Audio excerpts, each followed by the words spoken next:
Hello friend, नमस्ते। स्वागत है मेरी चैनल में। आइए सुनते हैं शिव जी का फागुन महीना स्पेशल भजन। फागुन महीनावा आइल बा, भोले बाबा के मन बौराइल बा।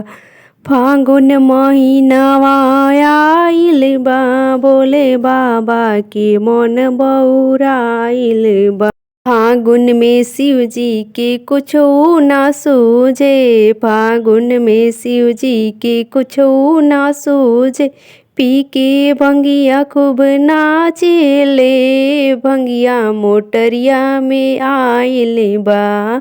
पी के भंगिया खूब नाचेले झूमे, भंगिया मोटरिया में आइले बा।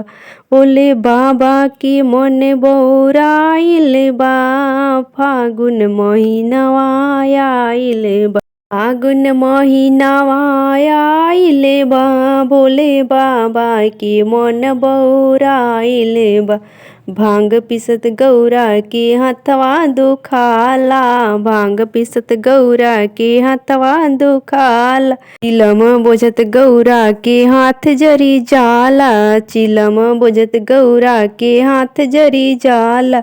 शिव जी के समझ में नाही आवे, भोले बाबा के मन बौराइल बा। शिव जी के तब समझ में ना आवे, भोले बाबा के मन बौराइल बा। अब ना पीसम भोला भंगिया धतुरावा, तोहरा के छोड़ी हम जाइम नहीं हरवा। अब ना पीसम भोला भंगिया धतुरावा, तोहरा के छोड़ हम जाइम नहीं हरवा। नैहर से डोली मोरी आइल बा, भोले बाबा के मन बौराइल बा। नैहर से डोली मोरे आइल बा, भोले बाबा के मन बौराइल बा। फागुन महीनावा आइल बा, भोले बाबा के मन बौराइल बा। फागुन महीनावा आइल बा, भोले बाबा के मन बौराइल बा।